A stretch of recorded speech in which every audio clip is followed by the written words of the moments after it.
Bioverse life sciences. आज के video में हम पढ़ने वाले हैं DNA damage and it's repair. DNA damage क्या है? कभी भी किसी भी म्यूटेशन की वजह से, किसी भी रेप्लिकेशन एरर की वजह से या कोई भी एक्सटर्नल फैक्टर की वजह से अगर डीएनए के स्ट्रक्चर में, डीएनए में चेंज आता है तो हम उसे बोलते हैं डीएनए डैमेज। डीएनए डैमेज का असर क्या होता है? DNA damage result in many complications like it can generate even cancer।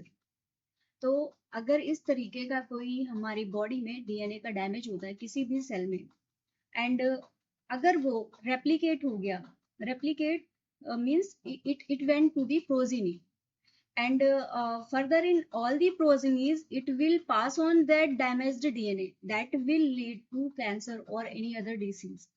सो हमारी जो सेल्स होती हैं, सेल्स के पास में मशीनरी होती है to repair that DNA. Damaged DNA को रिपेयर करने की मशीनरी होती है, उसको बोलते हैं डीएनए डैमेज रिपेयर सिस्टम। और डीएनए डैमेज रिपेयर के कई सारे पाथवेज होते हैं। डीएनए डैमेज रिपेयर का कौन सा पाथवे कहाँ पे यूज होगा, that only depends on the what kind of damage has occurred, कैसा डैमेज हुआ है और उसी तरीके के पाथवे से उसको रिपेयर किया जाएगा। तो यही सब हम डिस्कस करने वाले हैं आज के इस वीडियो में। तो चलिए स्टार्ट करते हैं।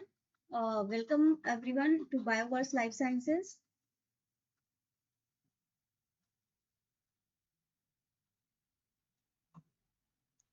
Okay, let us start with DNA damage and repair.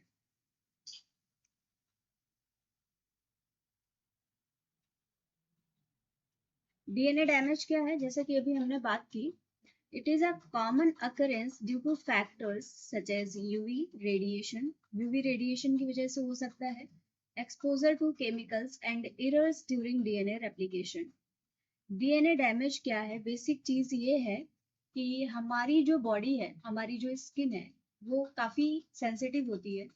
बहुत ज्यादा एक्सपोजर अगर होता है तभी जाके कोई चीज का इफेक्ट पड़ता है। नॉर्मली तो बॉडी के पास में इतनी एबिलिटी है कि छोटी मोटी एरर्स को वो अपने आप से ठीक करती रहती है। But if there is UV radiation, like sunlight है, सनलाइट में यूवी होता है, बहुत सारे लोग ऐसे होते हैं इफेक्ट नहीं पड़ता है, बट कभी ऐसा हो सकता है कि वो जो रेडिएशन है, बहुत सारे लोग सेंसिटिव भी होते हैं और that radiation can harm their skin और their cells, so that can lead to DNA damage. इसके अलावा exposure to chemicals, if anyone here is working in the laboratory तो मुझे लगता है कि वो बहुत अच्छे से अवेयर होगा कि एक्सपोजर ऑफ केमिकल्स जो होता है that can also lead to damage. होता क्या है, जो केमिकल्स होते हैं, काफी केमिकल्स ऐसे होते हैं जो कि कार्सिनोजेनिक भी होते हैं नेचर में, या फिर किसी भी और तरीके से वो डीएनए को डैमेज कर सकते हैं। And errors during DNA replication, सबसे ज्यादा इंपॉर्टेंट चीज है that errors during the DNA replication. Although हमारी बॉडी इस तरीके से रिएक्ट करती है कि किसी भी एरर का रिस्पॉन्स नहीं होता है, कोई ज्यादा रेप्लिकेशन एरर के चांसेस ही नहीं होते हैं, इस तरीके से डीएनए को रिपेयर किया जाता है। बट व्हाट इफ, तो होता क्या है बेसिकली, ये जो एरर है ये कैसे होती है, लाइक ये हमारा डीएनए है, रेप्लिकेशन हुआ, डीएनए से क्या बना, आरएनए। अब ये आरएनए क्या करेगा, ये प्रोटीन को बनाने जा रहा है। ये प्रोटीन क्या है? Protein is the functional form of DNA. जो डीएनए है डायरेक्टली वर्क नहीं करता है, ये एक्सप्रेस होता है in the form of protein. तो अब ये जो फंक्शनल प्रोटीन बनी है और ये डैमेज्ड डीएनए है, अगर डैमेज्ड डीएनए से ये फंक्शनल प्रोटीन बनी है then it is not appropriate, ये भी डैमेज्ड ही होगी। तो करना कुछ है और है, करेगी कुछ और। तो इस तरीके की एरर्स होती हैं जो कि डीएनए डैमेज की एरर्स होती हैं।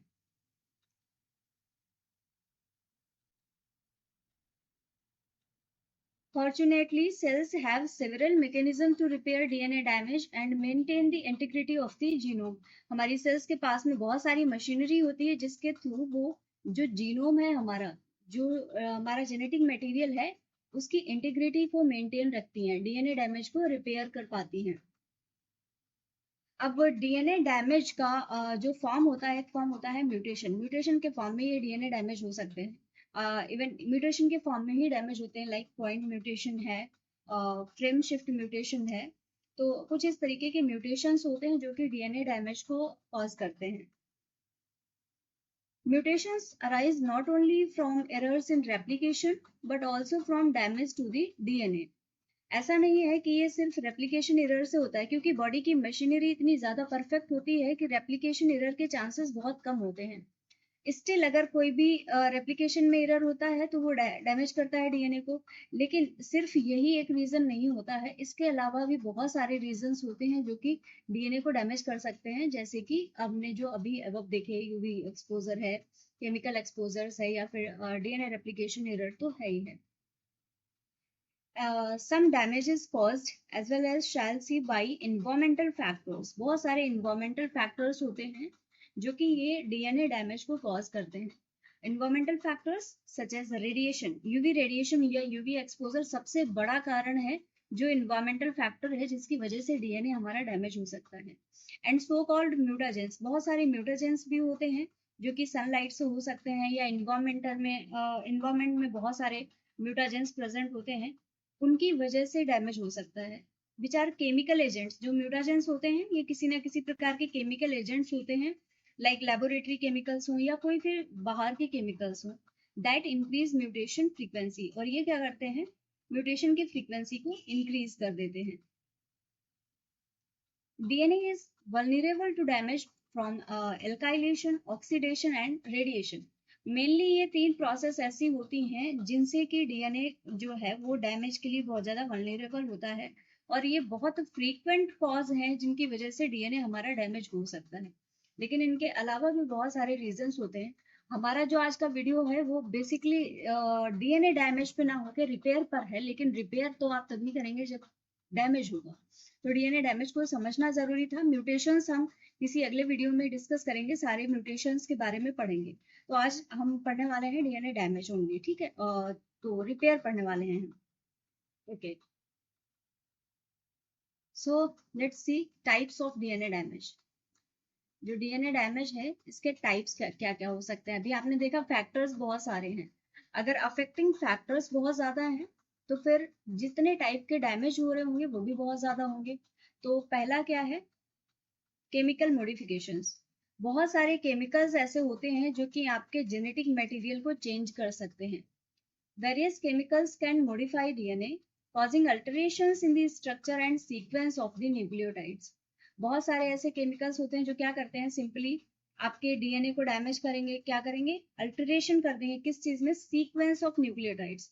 हम सभी को पता है कि जो हमारा डीएनए है, जो हमारा जेनेटिक मटेरियल है, वो न्यूक्लियोटाइड से बना है। जो न्यूक्लियोटाइड्स है इसकी मोनोमर यूनिट्स होती हैं, और अगर न्यूक्लियोटाइड के सीक्वेंस में कोई भी अल्टरेशन हो जाता है, कोई भी केमिकल एक्सपोजर हुआ और उसने अल्टर कर दिया, so that will lead to DNA damage. अगला क्या है, फिजिकल डैमेज। कुछ physical factors like UV radiation है, आयोनाइजिंग रेडिएशंस है, and various other radiations also, not only UV. UV हम इसलिए ज्यादा कंसीडर करते हैं क्योंकि ये मोस्ट कॉमन है, और सबसे ज्यादा एक्सपोजर हमें इसी रेडिएशन से होता है, क्योंकि हम यूवी में तो जाते ही जाते हैं, हम सनलाइट लेते हैं तो हमारे पास में यूवी आती ही आती है। So that is the main factor. We can say like this is the main environmental factor that affects badly to our DNA or our genetic material. लेकिन इसके अलावा भी बहुत सारे रेडिएशंस होते हैं that can directly break. ऐसे ऐसे रेडिएशंस होते हैं जो छोटा मोटा डैमेज भी नहीं करते, डायरेक्टली डीएनए को ब्रेक कर सकते हैं और modify the DNA strand.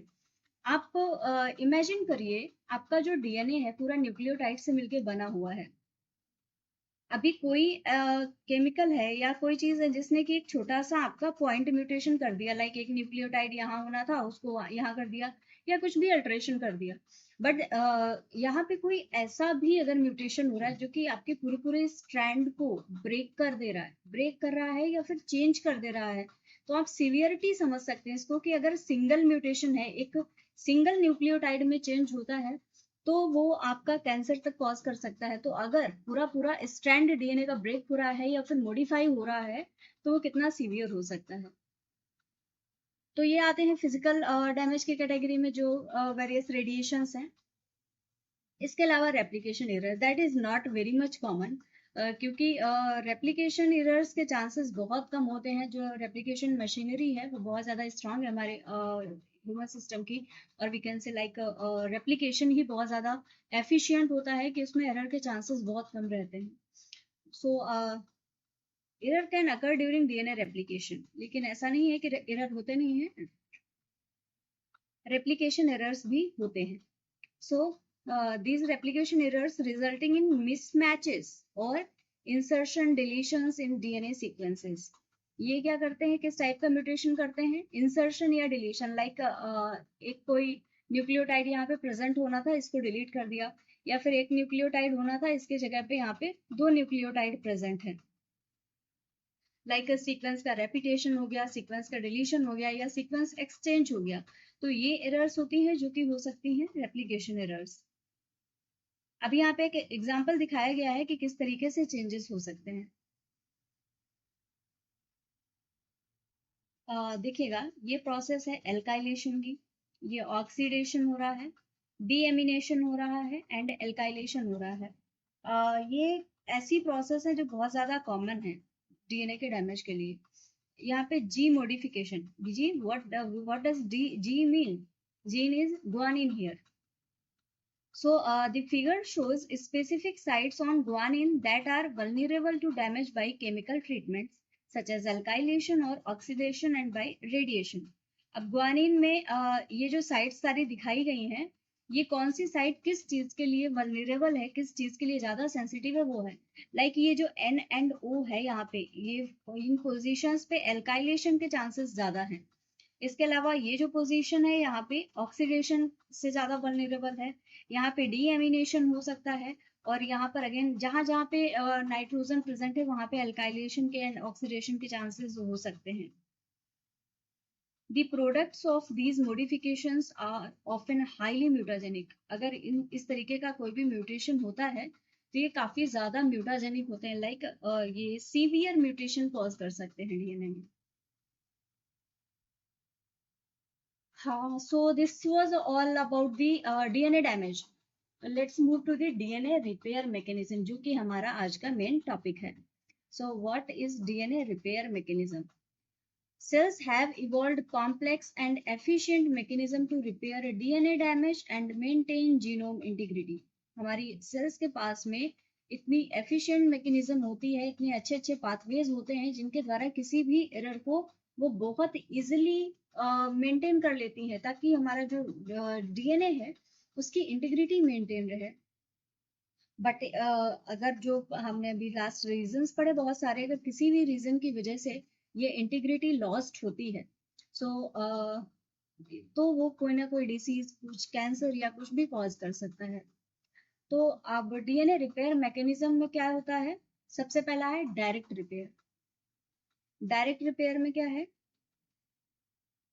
some DNA lesions can be directly reversed by specific enzymes without the removal of nucleotides. जैसे कि कोई भी यहाँ पे T होना था, T की जगह पे A आ गया है, तो यहाँ पे अगर इसको रिमूव करना है, या फिर TT डाइमर बन गया है, इसको रिमूव करना है, तो इन एरर्स को डायरेक्टली किसी ना किसी एंजाइम से या किसी अदर लाइक केमिकल के एक्सपोजर से उसको रिवर्स किया जा सकता है. तो इसमें क्या हुआ, डायरेक्टली ये रिपेयर हो गया, दैट इज डायरेक्ट रिपेयर. और इसीलिए इसको डायरेक्ट रिपेयर भी बोला जाता है, क्योंकि इसमें बहुत ज्यादा मशीनरी की जरूरत नहीं पड़ती. Next is base excision repair. अब यहाँ पे क्या है, डायरेक्ट एरर कर रहे हैं आपने, अगर छोटा मोटा कोई एरर हुआ है एक न्यूक्लियोटाइड दो न्यूक्लियोटाइड में, तो आपने वहां पे डायरेक्ट रिपेयर को यूज कर लिया. लेकिन अगर कोई ऐसा है कि पूरा का पूरा जो बेस है वो डैमेज है, 3-4 न्यूक्लियोटाइड्स एक साथ में डैमेज हो गए हैं, तो उनको रिमूव करना है, तो क्या है, एक को रिप्लेस करने से तो काम नहीं चलेगा. जितना पैच आपका डैमेज हुआ है आपको वो पैच हटाना पड़ेगा. हटाने के लिए आपको पहले पहचानना होगा कि कहाँ पे डैमेज हुआ है, फिर आप उसको कट करके हटाएंगे, फिर उसमें जो करेक्ट बेस है वो ऐड करेंगे, इंसर्ट करेंगे. तो अभी जो मैकेनिज्म है वो कॉम्प्लेक्स हो गए. So for the base excision repair, base excision मतलब यहाँ पे जो डैमेज है वो बड़ा होता है, कई सारे बेसेस होते हैं, तो इसको रिपेयर करने के लिए क्या होता है, DNA lesions involving damage bases are recognised. जो भी डैमेज्ड बेसेस होते हैं उनको रिकॉग्नाइज किया जाता है. Removed and replaced with the correct basis. पहले रिकॉग्निशन होगा इनका कि कौन सी साइट है, रिकॉग्नाइज कैसे करेंगे ये सब हम डिटेल में पढ़ने वाले हैं। एंजाइम्स होते हैं जो कि पहचानते हैं कि पेरेंट स्टैंड कौन सा है, तो वो करेक्ट स्टैंड है या जो इनकरेक्ट स्टैंड है, या जो नया स्टैंड बना है उसमें एरर हो सकती है, तो वो उसको पहचानते हैं इन सारी चीजों से कि डैमेज कहाँ पे है। फिर उस पैच को रिमूव कर दिया जाता है और उसको नए करेक्ट बेसिस से रिप्लेस कर दिया जाता है। This is all about the base excision repair. अगला है न्यूक्लियोटाइड एक्सीजन रिपेयर। आपको यहाँ पे जो भी लिखा है उसी से समझ जाना है कि डैमेज किस चीज में होगा और किस तरीके से उसको रिमूव किया जाएगा। अगर आप ये नहीं समझ सकते कि रिमूव किस तरीके से होगा, रिपेयर कैसे होगा, that is a complex process, तो आप इतना तो समझ ही सकते हैं, that is it is nucleotide excision repair. मतलब कि एक्सीजन करना है किसका, न्यूक्लियोटाइड का। पूरा का पूरा न्यूक्लियोटाइड आपको यहाँ से काट के निकालना है। बेसिस क्या होते हैं, ATGC, और न्यूक्लियोटाइड क्या है, base nitrogen, this nitrogenous bases sugar and phosphate, that is पूरा का पूरा आपको न्यूक्लियोटाइड रिमूव करना है।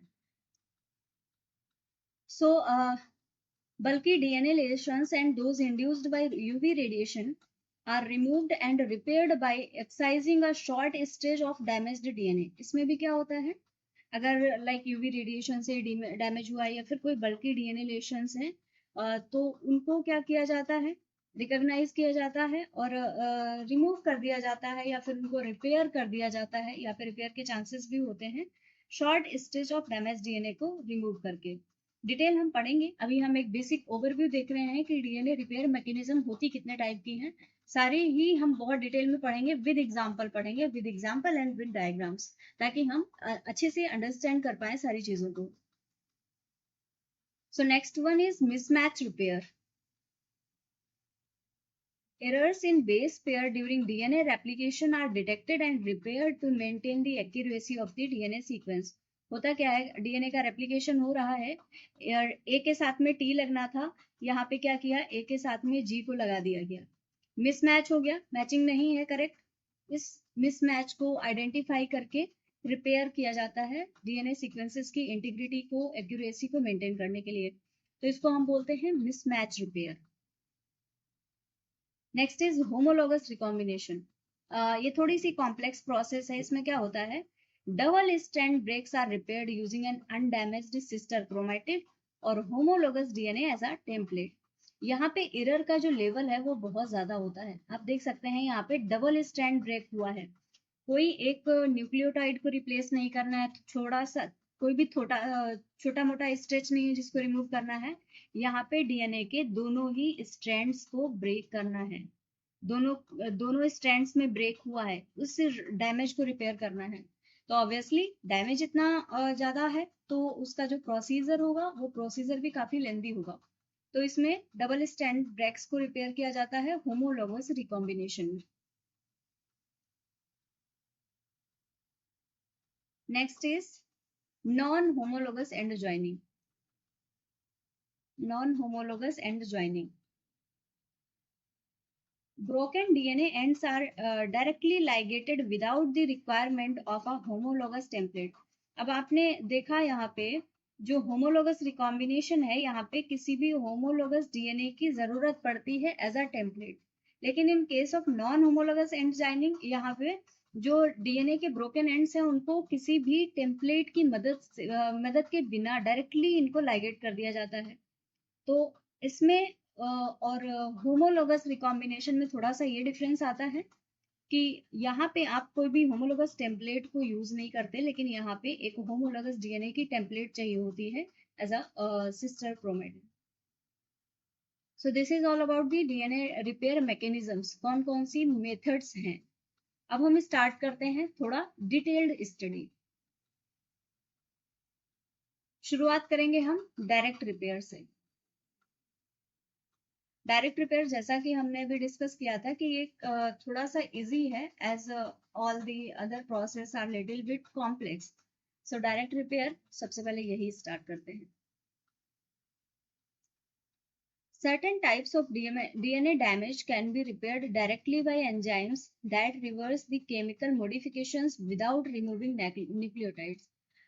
इस टाइप के डीएनए डैमेज में क्या होता है, इनको रिपेयर करने के लिए कुछ एक एंजाइम्स की जरूरत होती है जो कि केमिकल मॉडिफिकेशंस को डायरेक्टली रिवर्स कर देते हैं विदाउट रिमूविंग न्यूक्लियोटाइड्स। ये न्यूक्लियोटाइड्स को यहाँ पे रिमूव करने की जरूरत नहीं पड़ती। अब आप सोचिए, अगर रिमूव करना है, रिमूवल के लिए आपको क्या चाहिए? डीएनए को कट करना है। डीएनए को कट करना है, क्या चाहिए? हेलिकेज चाहिए। अभी हेलिकेज से डीएनए कट किया है, फिर उसको फिल करना है, पॉलीमरेज चाहिए, बहुत सारी मशीनरी चाहिए। मतलब पूरा रिमूवल से लेके रेप्लिकेशन तक की मशीनरी आपको चाहिए। लेकिन in case of direct repair, यहाँ पे आप डायरेक्टली एंजाइम्स की मदद से मॉडिफिकेशन कर पाते हैं without removing nucleotides.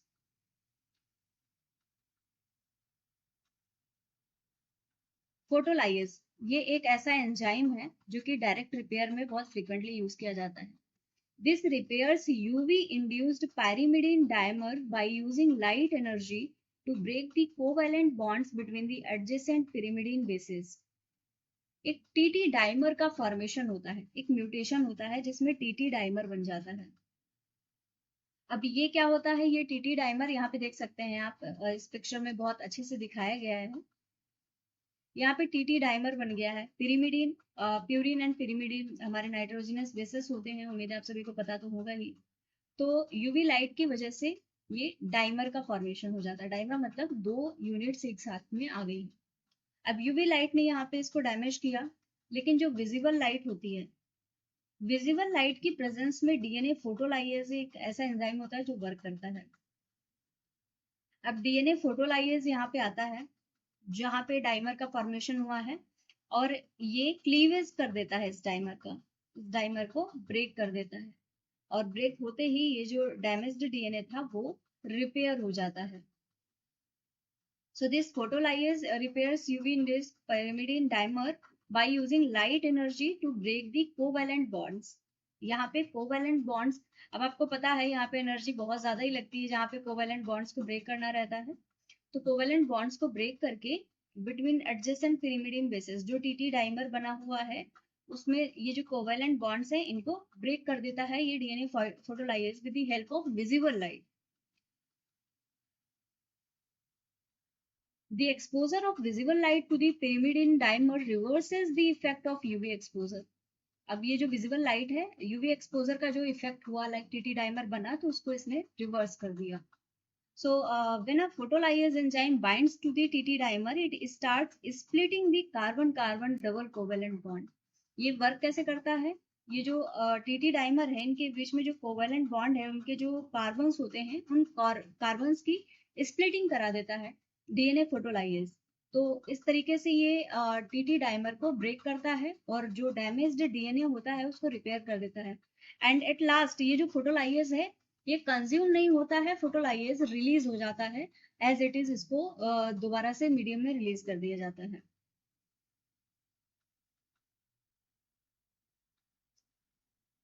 So this is all about the direct repair. अब हम नेक्स्ट जो वीडियो होगा उसमें पढ़ने वाले हैं base excision repair, nucleotide excision repair, mismatch repair, homologous recombination and non homologous and joining. आगे के एक या दो वीडियो जिसमें भी इतना कंप्लीट होगा मैं उसमें कराऊंगी, ताकि आपको इजिली समझ में आए चीजें, एंड आपको अगर हेल्प हुई हो हमारे वीडियो से तो हमारे चैनल को भी सब्सक्राइब करें। So thank you very much everyone, take care.